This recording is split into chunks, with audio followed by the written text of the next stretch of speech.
And I have been looking forward to this discussion for quite some time because I stumbled into the power of Legos and bricks and pieces as a tool to help older adults and people with dementia.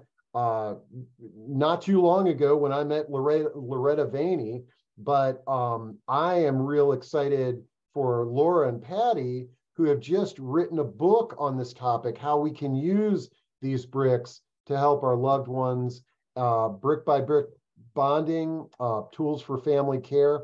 And I couldn't be more pleased to the fact that we've got all three of these leaders in this space here with us today to have a discussion on how can we use Legos to help our loved ones, and this is going to be really exciting. So let me welcome Laura, Loretta, and Patty to the stage here.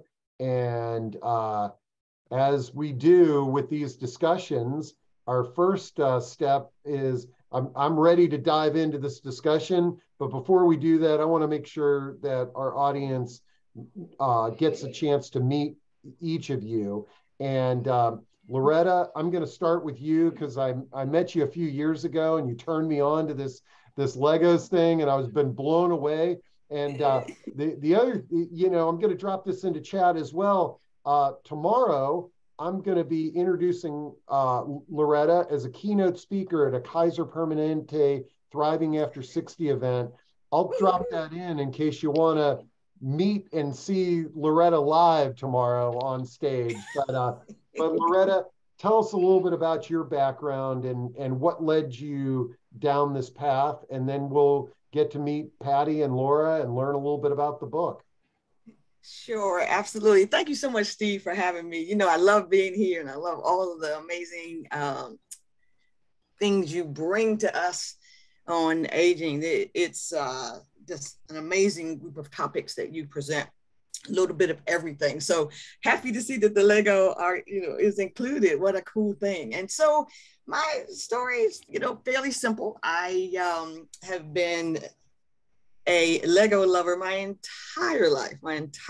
And so I got my first set when I was 5, never realizing at the time that it would be a lifelong endeavor, for me. So mostly like everybody else, I just did it for fun and did it with my mom, who was my favorite person.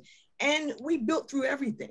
And so it was, no matter what the situation was or the issue, it was all about the Lego. If we were sad, we did Lego. If we were happy, we did Lego. And so it was just Lego. And so when my mother was diagnosed in 2006, I was like, we need to do a different level with the Lego with Mom at that point. And we did that. And so the first reason I knew I was onto something was I asked her to explain how she felt after her dementia diagnosis. And I didn't get words, I got, and so I instead asked her to build how she was feeling. And that turned out to be a momentous occasion. And so she took her little Lego person that I had given her, and I had Legos in my car, and she snapped the head off the Lego figure and held up the body and said, I feel like in a few years, I'm going to lose my head. And I put that on LinkedIn, and people lost it. Like, wow, how profound of her to be able to make that connection.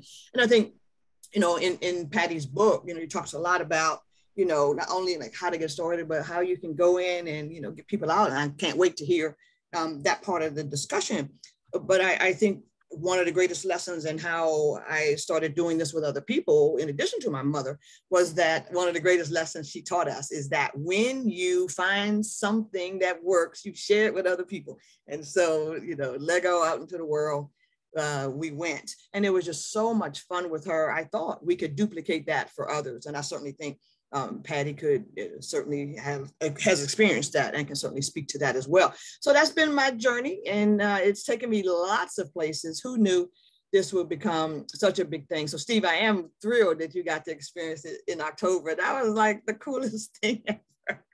So that's my story, I and love that's it. how we Yeah. got started. Yeah, and what Loretta's referring to is that she ran a workshop for caregivers using Legos, and it was so much fun, and it was amazing, and seeing caregivers and the elders that they're caring with, professionals all playing around, it just really opened my eyes to the power of this, and so you all are behind a movement here that is really exciting. So, and every movement needs a book, right? And so Patty and Laura, you all have written this book, Brick by Brick Bonding, and all definitely, I've shared your website, and you can see sort of the Amazon page, which I'll drop in there. I know the Amazon makes it so easy for us to just buy anything with the click of a button these days. But but before we dive into the book, Patty and Laura, tell us a little bit about your all's background, what brought you together, and how and why you wrote the book. Awesome. You want to take that, Laura? Yeah, sure. Well, I'm so happy to be here. Thank you, Steve. And yeah, I've been in dementia care, senior and dementia care since 1997. I started out as a certified nurse's aide, and in that time have done a lot of hands-on care. I've been an activity coordinator, care coordinator. I've been the administrator of a memory care facility, and just love dementia care. I love the way that our brains work, and how how we can really get a better sense of that when we see it through dementia. That dementia, it really doesn't take away our human needs, but it almost makes it more clear kind of what they are. It's very, very fascinating to me. And so in the last several years, I have started writing. I've started consulting with family caregivers directly, virtually, and Patty and I ran into each other on LinkedIn and just had an immediate connection. And she had already pretty much written the book, and she asked me if I would take a look at it. And I did, and I just thought there was so much goodness in it. And we were able to work together to kind of rewrite a little bit and kind of reorganize and really, I think, bring it to what it is now today. And so it's just been a wonderful relationship and a wonderful experience. And so, yeah, I'm just so pleased to be here. Great, great. And Patty, tell us a little bit about your background, and then we'll dive into the book and just Lego talk for our time together here. That's awesome. Thank you, Steve. Thank you so much for being here. Thank you to your audience. Thank you, everyone, for being here. This is a pleasure. So my story is a little different than how I started working with folks living with Alzheimer's and dementia. So for decades, I worked in a job where I was miserable, but I had no choice. Today, I have a job I love, but the people I work with have no choice. So I learned a really important lesson along the way. I became a single mom when my daughter was less than 2 years old, but I was fortunate to get a $25 an hour at a job at an investment bank in New York City. But the type of work I did, I really didn't enjoy, but I had great benefits, so I kept working there. When my daughter was on her own and no longer on my health insurance, I quit. Now I didn't have to fit into anybody else's template. I moved from New York City to California, and I chose a new profession. I became a Lego artist, and I started a business sharing the joy of Lego with others. The feeling of regaining my agency and control over my life was exhilarating, but I stumbled onto something completely unexpected. I had a friend who managed a memory care home for people living with Alzheimer's and dementia, and I asked her if I could do a Lego session with her residents using LEGO Duplo Bricks and Pieces, and she loved the idea. I didn't know if it was going to work. No one at the time had done this sort of thing. So when I started, I stood in front of a group of about 6 seniors sitting in wheelchairs around a dining room table. I introduced myself and not a single person looked up. They had lost their agency to a disease. In the early stages, they lose their agency over their own minds and memories. Then they lose their agency over to make even the smallest decisions, what to eat, what to wear, what time they go to bed. But I continued the session and I got down to their level, and I spoke to each individual one by one. I spoke to Mary, who is about 80 something years old. I asked her if she was a dog or cat person, but Mary had lost that ability to verbally communicate. Her only response was, "Thank you." I held out a Lego Duplo in one hand, a Lego Duplo dog in one hand, and a Lego Duplo cat in the other to let her choose. But she had lost that ability even to make that choice. So I gave Mary a Lego flower. She took the flower from me. She held it in her hands. She examined it. It was something new in her life that had become institutional and routine. So I showed her how she could stick the flower onto a base plate to make a little scene. And then Mary did something I'd never seen anyone else do before. She put the flower upside down on the table and spun it like a top. At that moment, in that dining room, in that sliver of time, Mary had agency again. She did something for herself. She did something other people didn't expect of her. Maybe she didn't expect it from herself. But I could see it on her face. Her face just lit up. Her thin eyebrows raised, and she clapped her hands together in a moment of pure joy. Then I knew it worked. It worked. It worked to restore joy. It worked to give Mary back a small piece of creativity that she used to enjoy. But it wasn't just Mary. I had done it with hundreds of seniors over and over again, giving them this moment where they restore their agency and the happiness lasts long beyond that session. Even though they can't remember my name, maybe they can't remember sometimes their own families, they remember the Lego lady. They remember the joy they had for that one moment. That's what inspired me to write my book, Brick by Brick Bonding. I want to help families, caregivers, grandchildren, great-grandchildren to experience that same moment of joy with their loved one. It might look like they're just playing with bricks and pieces, but what they're really doing is restoring a moment of agency and building memories. I love it. What a great story for all three of you. And so now I tell you what, and I think, Patty, I want to give folks a glimpse inside the book.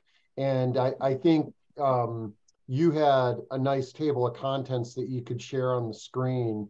And we can use that as perhaps as a starting point for conversation here, but also give folks an idea of what's in there.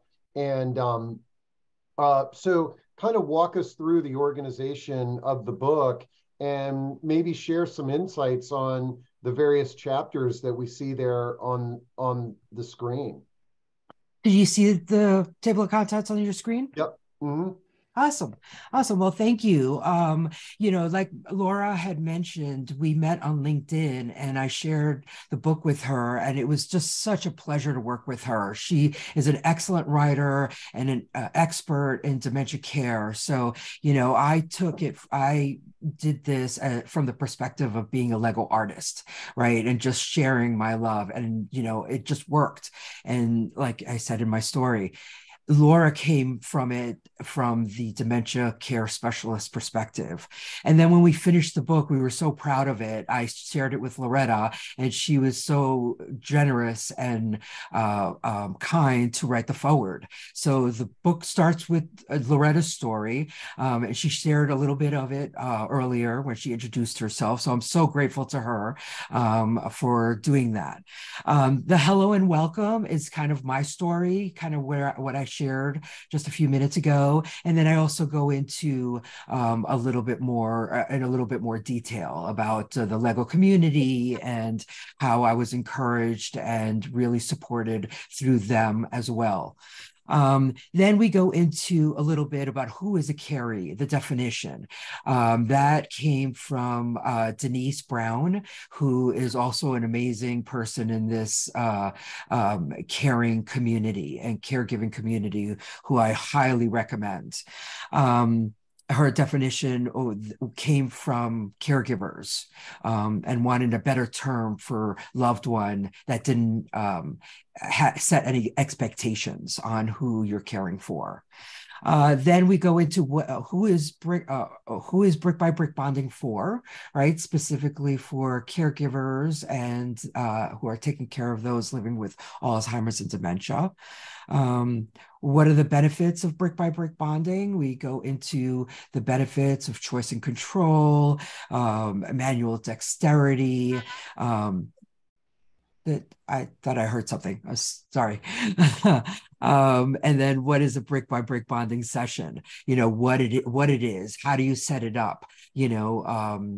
That kind of thing. I'll let Laura go into the next. So I think you don't want to hear from me throughout the whole thing. So I thought, Laura, do you want to take the next section? Oh yeah, absolutely. With the choosing the caregiver journey is so important. When you look at the statistics, obviously caregiving is very, very demanding for people. And the people who are caring, especially 24 hours a day, especially for people with dementia, tend to have, the biggest impact as far as, the health, their mental health, their physical health can suffer. And what research is finding is that when you feel that you don't have a choice in being a caregiver or not, those effects are exponentially greater. And even though it's easy to feel that way, it can be really important and really impactful to take a step back and actually realize that you actually do have a choice. We all have a choice, even if you don't really like the options or if you consider some of them unacceptable. For example, what would happen if you weren't a caregiver, and even if it's as extreme as your parent or your loved one would be like literally living on the street, like that is a choice. You're choosing this over that. So sometimes we have to get really broad perspective at it, but we always do have a choice, and we have the choice to develop our self-care, our support systems, develop our self-care routines. It's not easy, believe me. I know firsthand as well that it really, really isn't easy, but it is possible, and especially like little steps at a time, we can do this, and that does make a huge difference, not only for us as care partners, but for the people that we're caring for and supporting as well. Their well-being is just intrinsically tied to ours. If we're doing better, then they can do better. So we kind of talk about those concepts there. Preparing to play is really starts to get into the nuts and bolts of, okay, we're ready for a brick by brick bonding session. What does that mean? What does that look like? And, spoiler alert, it's going to look different for every single person, because every person with dementia is different. Every care situation is different. So it's going to look the way it looks for you and your care partner. And so we kind of talk about, those ideas, and give you some places to start and move within. And then talking about making the most of your time, because as we all know, caregivers generally don't have time. We're already doing way too much with the time we have. So it's more crucial than ever that we make sure that we're really mindfully choosing how we spend that time in order to get the most out of it. And so this talks about some of the things like, okay, let's bring in reminiscing therapy, or the different things that we can do to actually really enhance the richness of the benefit that's offered from the session, and as well as just using the time. One of the key key tenets of the book is that this time is for us as the care partners as much as it is for the person living with dementia. The bonding, we're setting aside a sacred time. We're creating a sacred, maybe it's 20 minutes a week or whatever it is, but this little sacred oasis of just a little bubble around us. This is all that's happening. We're going to connect, we're going to bond, we're going to refill our buckets a little bit and let everything else keep flying by outside the bubble. So I love it. This is, I love how the book is outlined, and the aspects of having a music playlist while you're working on this, bringing the generations in, and from experiencing Loretta, and her workshop firsthand, there's so much creativity that can be involved, and I imagine you can have sort of just open play where you're just sitting there chatting and putting pieces together, but then you can also have sort of these assignments of where let's create something that we can talk about. Mm-hmm. Absolutely. I there's a section in here we talk about celebrating free play. In it, I discuss someone I was working with for many years. He was the mid to late stages of the disease of dementia. We would have the same conversation over and over again. He was one of my fastest builders. Still love building with Lego. He loved the minifigures and the accessories. And I would have to be ready with another base plate. He would fill up a whole base plate. I'd be ready with a new one. We'd push the one aside and he'd be building in the second one. We usually used to fill up like 3 base plates in a 50-minute session.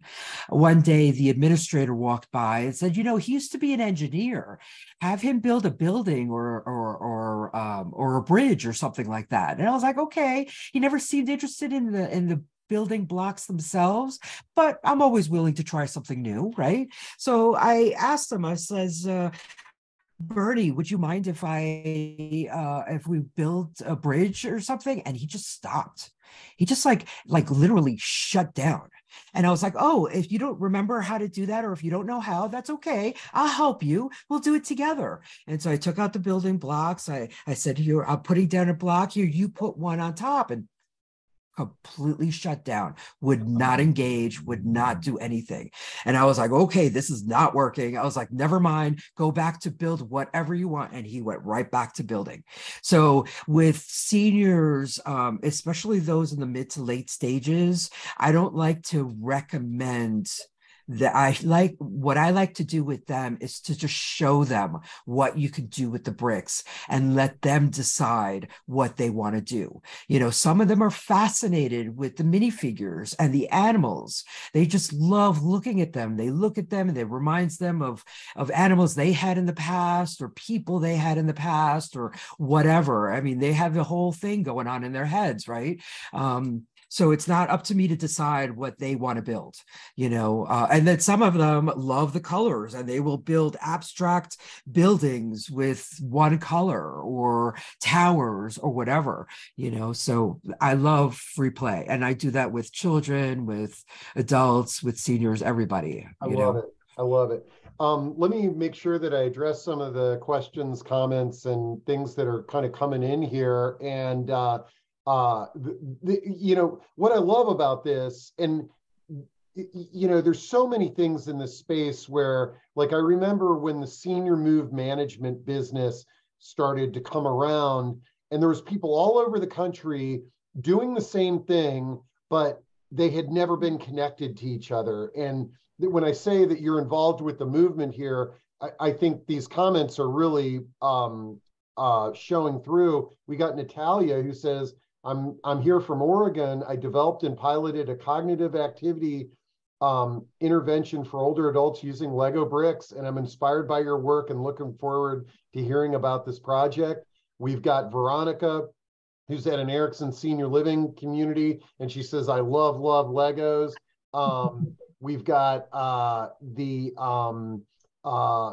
where we at here, I saw my friend Ken Silverstein, who's at the Friends Club, and he has a member who's an avid Lego builder, and he shared with everybody in the program the presentation on the history of Lego, and then and some of the pieces that he has put together. And then we've got Barbara Sullivan, who's the executive director of the Village to Village Network, and she says that her daughter-in-law is a Lego brand manager. The company is a super family friendly, and I think that they would love to be a part of this. And I think I don't know if Loretta is still around there. I know you ducked behind the curtain there, Loretta. But when I'm here. Yeah, but when I heard you give your presentation to the Caregivers Conference, I had no idea that Lego has this division called Serious Play. Like, yes, I think indeed. most of us have really think of this as a kid's toy. Yeah. And I think the company, well, first off, before you answer the question about Serious Play, does the company know what you all are doing in this area of dementia, and do they support you all? That's a great question. Lego is a multi-billion-dollar company, and I'm sure they're aware of what we're all doing. I haven't had a specific conversation with them, but all my Lego friends and community all support what we're doing here. So I'm sure that they will reach out to us, when the book becomes a little bit more people are aware of it. I think they'll definitely talk to us. I can address that a little bit as well. I've been to LEGO headquarters in Denmark twice, and I am going again in June. And I think when you think about all the different areas they're in, they don't, to the question, have we reached out to them? They don't typically reach out to individuals, but a movement is something different. You're not going to just walk in there and, I'm trying to get a tour. I sent feelers out. So I've got a few responses. So we're going to see what happens with that. My mother and I were fortunate to be featured in a LEGO Serious Play Facilitator magazine. And that article generated some invites. So I am going across the pond to do that. And, I think we've heard already, Patty shared how we met. It's interesting. I can't wait to link with Natalia, because I searched and searched. The people in Europe were saying to me, you're the only person doing this work. I knew I wasn't, but it took me a minute to find Patty. And then when we met, then we were just stuck together. I flew to Oregon, and we went to her house. People were like, I can't believe you're going to somebody's house you never met. I'm like, oh, she's amazing. So we just, Lego people, we have our own thing. So we just Lego people are awesome. We had known each other our whole time. But what has been amazing is, it'll be interesting to see what I can do on this trip. I am leading a Lego Serious Play session in Amsterdam, which is really the reason for the trip, but I'm not going that far without going to Lego headquarters. But I'll be leading a team of folks who make interactive sort of games, very high level, for folks with dementia. That's how they picked me to be a speaker. Very thrilled about that. And it's funny because when I met with them, I talked to them about Patty's book. And so it was very cool, and talked a little bit about Laura's background. So I think, we just keep doing this work and then see. But Lego Serious Play is something that was created by Lego, just briefly. And the word that should excite all of us is the word interactive, Steve, which is what you started with. It's all about changing meetings. It was created to help organizations listen and communicate more effectively, right? And their sort of motto is, it includes all people and everybody has a voice. Ding! That means including people with dementia. It does not say everybody with a voice except people with dementia. And so that was the thing for me. So I became a trained facilitator in the Lego Serious Play method. My teacher was a 30-year former Lego employee. And so, you're getting the best of the best. And he was one of the creators of the method. But it really works. I also do in the late stage exactly as Patty described, where you just let them sort of free play. Ooh, let's wait to see what you come up with. In the early stages, they can still follow some direction. And so the Lego Serious Play just quickly has 4 parts. You give them a task. So build your favorite, childhood memory, and they just go to town. Or build your bucket list, because once they are diagnosed, it does not mean their bucket list has gone away. They still want to do stuff. They go to town on the build their bucket list thing. And so, you want to just catch them where you are, as you saw on the table of contents. And so that's been sort of, my thing. So everybody, is given their task, they build, they share, and then we kind of reflect on what we've heard. And they can do a lot of reflecting. They reminisce and they do all, kinds of things. Is it okay if I show the picture?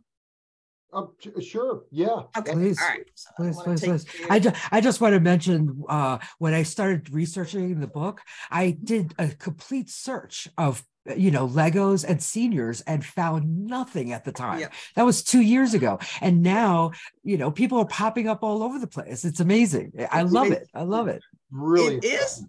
It is cool. And so as Patty was saying, this is a late stage group that I was working with, and look at the focus of the people in these pictures. It's really incredible. The person on the left looks like they're looking for just that right piece in that pile. And it's so exciting. It's like, where's that piece? I know it's right there. But check out the person on the right. Look at the focus like there. What am I going to do with that piece? But what I really want to draw your attention to is the piece under the arrow that I drew on the screen. Yep. If you are a Lego person, you know that piece is upside down. So it's very close to the experience that Patty described, where the woman put the thing down and spun it, not at all what you would be expecting, but that's what you want too. So I had never seen, very much like Patty, I had never seen anybody turn anything upside down. And so I was like, look at yours. It's upside down. I'm so excited. It doesn't take much to excite me, but I'm so excited. And so she looks at me for the longest time. And then she says, well, of course it's upside down. It's just like my brain. Oh, wow. Hello. Oh, hello. Wow. So you're like, ding. That's what I'm talking about. And so she clearly understood that there was some sort of disconnect in her brain. Found out later, she had been a teacher or something at University of Maryland for like 30 some years in physics, and one of them things that are way over my head. And so look at that, power. And so I think that's, kind of important for us to get, that they can still be so, very creative.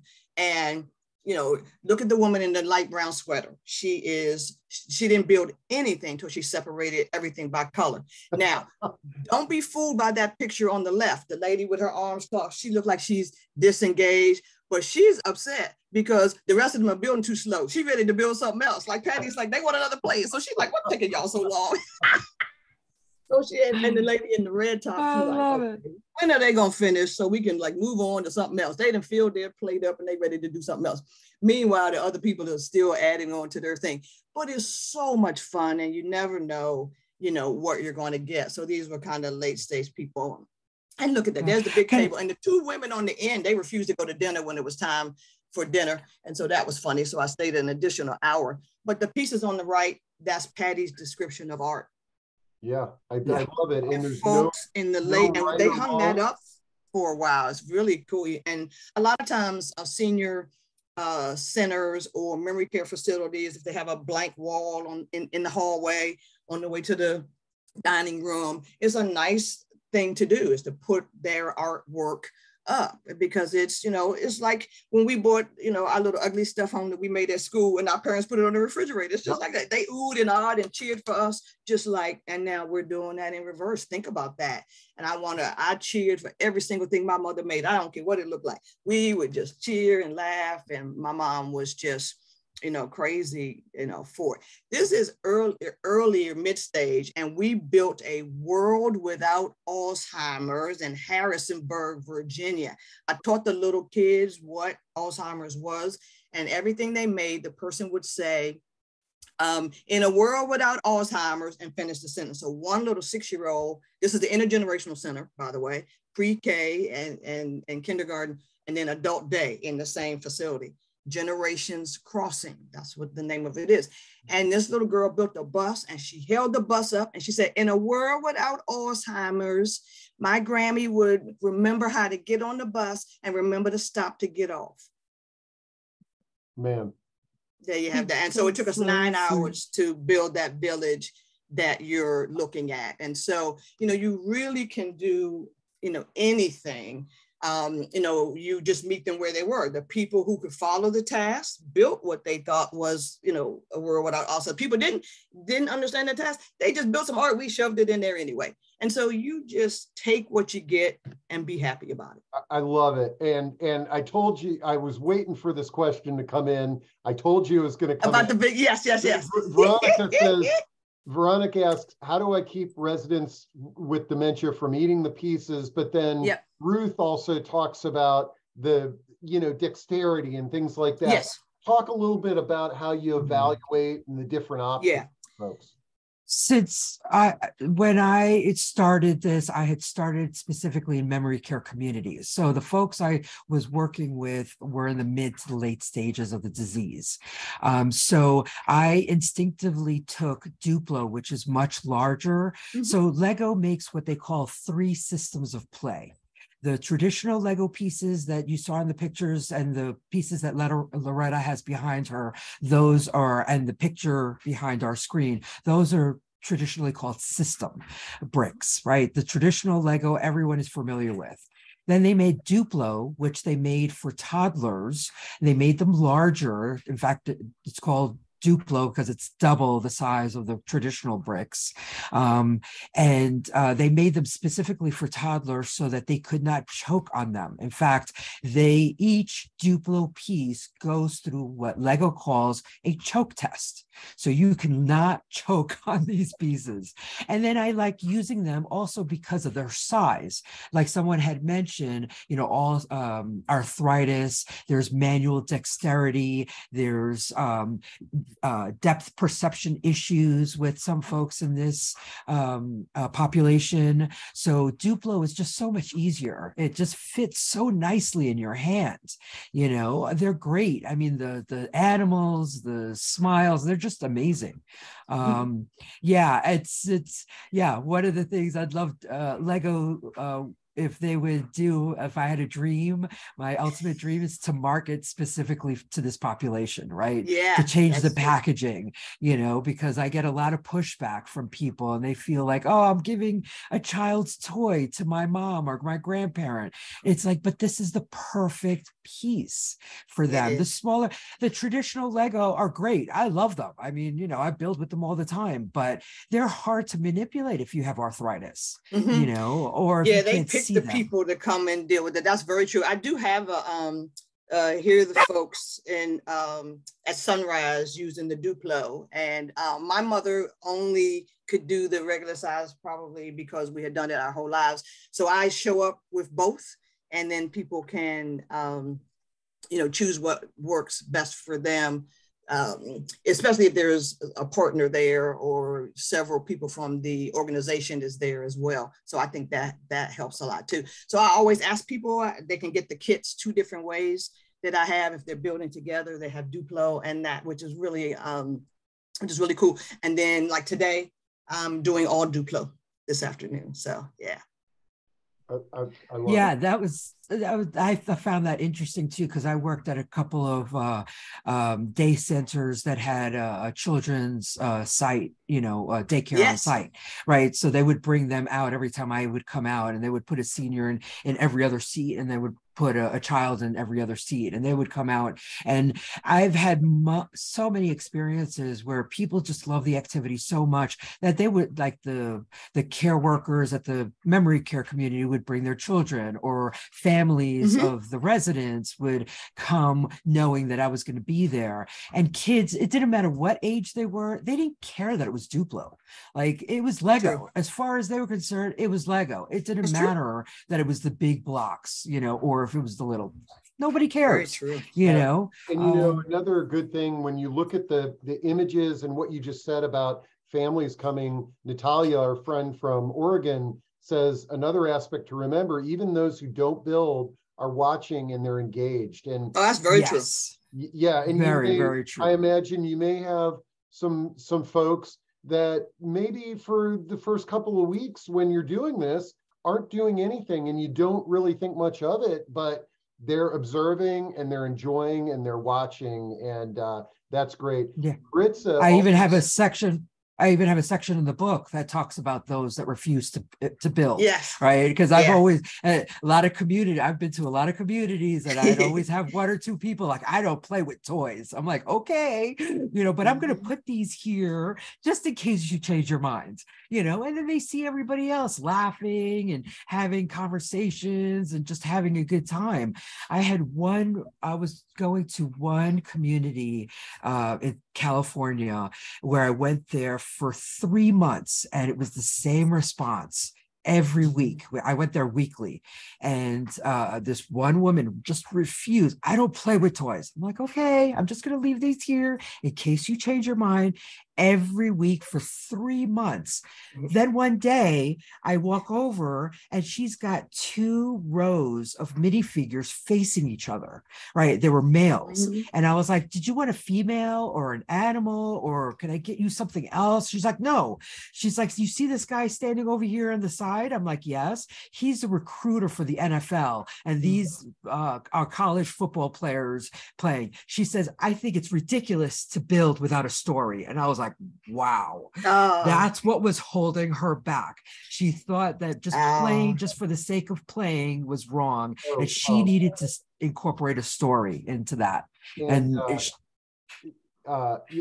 Patty, Christy brought up, and I was thinking the same thing, is that we kind of got sidetracked on Duplo, but you'd mentioned 3 systems, the traditional Duplo. Oh, right. What's the third one? The third one is Technic.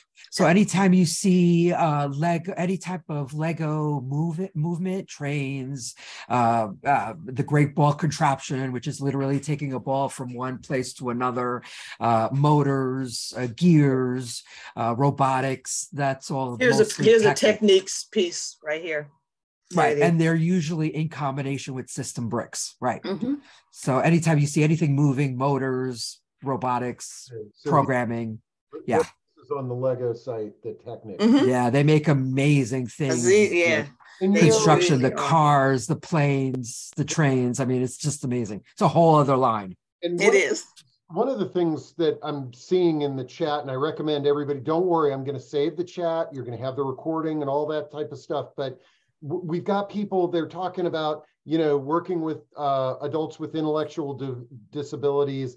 You know, like there's so many ways this can be applied, but and today the talk is dementia and Alzheimer's. But you know, for those of you that are in senior living communities, this is a great intergenerational activity for people that might not have cognitive impairment. Especially when you see the Technic product line, I could totally see a group of engineers in a senior living community coming together and working with some kids, and just how positive this can be.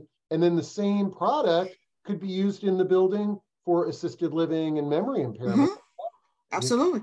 Absolutely. That's the beauty of Lego, right? It appeals to so many different people and so many different, you know, interests. Like I came at it from an artistic point of view. It's a great medium to make mosaics. I love building mosaics with my Lego. And when I introduced it to kids, they're like, I didn't know you could make art with Lego. I'm like, you can build anything with Lego. You know, I know she is a mechanical engineer, and they were working on such a difficult project, and it was like they were building this modular that was supposed to work with a whole bunch of different departments, and they were having a really hard time explaining the project. And so one of the team members was a fan of Lego, and her boss said to her, hey, could you build this out of Lego so we can like describe it better? And she's like, absolutely. And so she did. That's cool. Of course, you know. Okay, we got a couple of questions that came in from Ruth and Ken that are talking about, can you please address a little bit how you address this to people that might seem that this is childish, that you're playing with toys? And, I could see not only participants potentially being that way, but you could also see like adult children. It's like, why is my mom playing with toys? She's a college professor and stuff like that. How do you address that? I could talk about that because as with my history and as an activity coordinator and from the facility standpoint, it's really ingrained in me. And so that's I would say my major or only sticking point that it's a little bit hard for me to get over is that. And I would love to see Lego or somebody develop pieces that maybe look a little bit different, so they look a little bit less, quote unquote, childlike.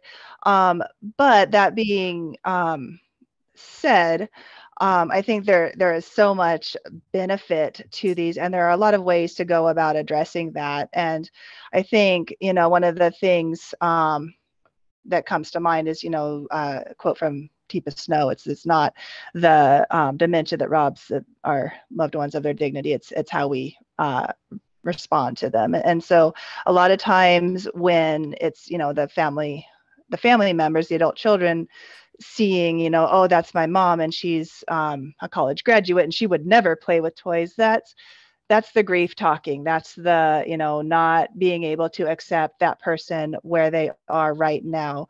And so when we're able to process our emotions and feel our grief and accept the moment for what it is and just be where we are, then that resistance can go away. And then as far as the participants themselves, if they're, like Patty was saying, some people, I don't play. Like, well, that's a very it's a wonderful thing for somebody to feel that identity of themselves and be able to express themselves in that way. And so we should be, reinforcing that. Say, yes, you've done a lot of important, things throughout your life. You haven't necessarily had a chance to play. And then you can be talking about it as you're putting it together and asking their opinions and like, gosh, do you think that, the red goes with the yellow or whatever? You can also, or they'll just start, if you have it there, they can just sort of start on their own. Or you can talk about it like, so the kids are coming later and we're going to, we need to get these in order for the kids to come. And then so for a lot of people, that's just all of the permission, quote unquote, to get started. Just like, okay, well then, so there's a lot of different ways to tackle that. But I would say it's something that essentially just boils down to, let's just be where we are right now. And okay, got a couple of great comments in there, folks. Keep them coming. This is so great to see how community is centered around this wonderful topic. But Martha asks, where can I purchase a starter kit for a disabled individual with Downs who is not verbal? But yeah, like what would you all recommend if somebody is listening to this today, whether it's a loved one with a cognitive disability, with Alzheimer's, or just, somebody who's living in assisted living? What would be an ideal starter set and way to get this kicked off? It's a great question. I think it depends on the individual. So with seniors, if again, with the mid to late stages, I would recommend starting with a base plate and then the Duplo brick box. Those, because then it's a general box and it's got a whole bunch of different types of pieces and you'll figure out what they gravitate to, right? Are they interested in the building blocks? Then you buy more of those. Are they interested in the animals and the people and the accessories? Then you focus on buying more of those. Those with cognitives like Down or Down syndrome or autism, try to find out what their into, right? So are they into trains, planes, automobiles? Are they into, the superheroes? Are they into Star Wars? I mean, Lego makes so many different lines. You could find something that someone is interested in and they're just gonna love it. Now, from a shopping perspective, is your all's is the best thing to do, go right to the Lego site or Target? Or, I mean, one thing that whenever I bring this up, everybody always says the same thing. I had boxes and boxes of these Legos that I just gave away to a kid down the street. I wish I had held on to them. I guess Right. There's a great aftermarket out there if you're There is of interest. There absolutely is. I recommend the classic box, which, as Patty said, has a lot of different things in it. And they make that in both. They make the classic box, which is $29 something on Amazon and Target, Walmart, everywhere. And they make the classic box, which classic just meaning variety. And then they make a Duplo version of that as well. And if you're looking for, there's some really specific Duplo people and animals under the Lego education side of the house too. I bought my mother always wanted to run away from home. So I bought her on Lego education. I bought her their education set that had doors and windows. So when you put it in your little house, it opens. And I have my mother's house here that she built.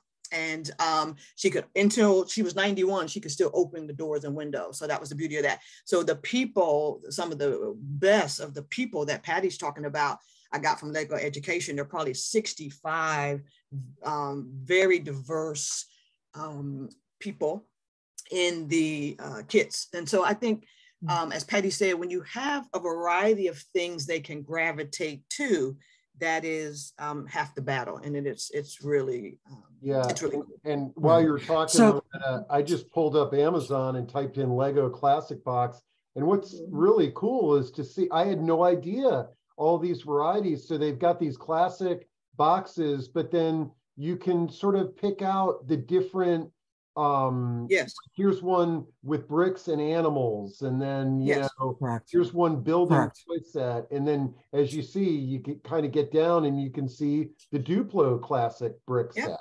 Correct. So yeah, I was going to mention most of those were system. There was only one that was Duplo, but if you go to the Lego website, I also like to let people know that, Lego can be expensive. So, especially for communities, what I recommend is send out a mass email to your residents and say, hey, do you have any Duplo in your basement or attic that you could donate to us? Thrift stores, someone said, Tiffany said, Facebook Marketplace, Craigslist. But Craigslist, usually you're getting a bucket filled with lots of stuff. So half of it tends to be Lego. And sorry, I don't mean to cut you off, but because that addresses Veronica's question, and she says, I'm germophobic. How do you keep the pieces clean and sanitized, especially using them as a group? Yes, absolutely. So I always say, if you buy Lego secondhand, the first thing you're going to do is wash it. Clean them. It's the first thing you're going to do because you have no idea where it came from. And Lego's super easy to wash. It really is. You put it in a bucket of warm water with some dish soap, rinse it around, and then just really rinse it very well and rinse it clean, from all the soap. And then the easiest way is to lay it on a towel. And depending on where you live, when I was living in Pacific, I took all day because it was very humid there, but if you live in a dry area, it's going to take a few minutes to dry. It depends on where you live, because water loves the nooks and crannies of Lego. So just make sure it's dry before you put it into a sealed container. So, but it's easy to wash. It's easy to clean. Some people, I've heard people actually spray like bleach. I don't know if I'm really a fan of that, but you could do that as well if you're really concerned. But I think soapy water is good enough. That's great. And I love this here. Elizabeth Barkis says, I love to play with Play-Doh too. Yeah, I saw that. Yeah. And I think, this is one of these things where folks, I think, you know, this dialogue is just so wonderful because it's looking at these things. I saw a reference to erector sets, Lincoln logs, things of that nature. I mean, this can be inspirational, and it could lead to additional, what we referred to as toys. They're devices. It's like saying that only children can use crayons. It's ridiculous, you know. It's ridiculous. Or paintbrushes or coloring books or things like that. This is really, it's so true. And this is the whole point of, you know, being able to engage in something where there's no danger of them getting hurt, right? This is the whole point of choice and control, right? Everything has been taken away from them, right? Like I mentioned in my story, what they eat, when they go to bed, what they wear, everything's been taken away. So to give someone the ability to make a choice, I mean, my greatest joy is seeing someone in a wheelchair reach over to the table to grab that one piece that they have to have for their build. I mean, that is like amazing, right? You know, the thought, you were talking about concentration. I mean, I with my Lego community, I was invited to a tree trimming party, and at one point there were 18 adults all standing around making Lego ornaments for a Christmas tree, and not a single person was talking. Everyone was so engrossed in what they were doing and having so much fun building ornaments, and it was amazing. And I've seen that with children, even those who have trouble focusing, focus on Lego, right? So yeah. Oh man, you know, Patty, I am blown away at that idea of creating Christmas ornaments or holiday ornaments out of Legos. Your trees look different every single year, and it's this engaged activity. And you know, I can almost see it like one of those. What's the little thing? Actually, you know, Lego even makes, what's the little the calendar box where you open up? The Advent calendar. Oh, the Advent calendar. Yeah, they have several of them now. We had that with the kids, but wouldn't it be cool to have a little tree, a bunch of Legos, and every day you make a new ornament? I mean, ornament. And these are ideas that could be great in all of our homes, but really, when you look at a senior living residence, what a fun activity that the staff, that the residents, that the families can all participate together in. I love this. I'm looking at the clock, and I knew this was going to happen.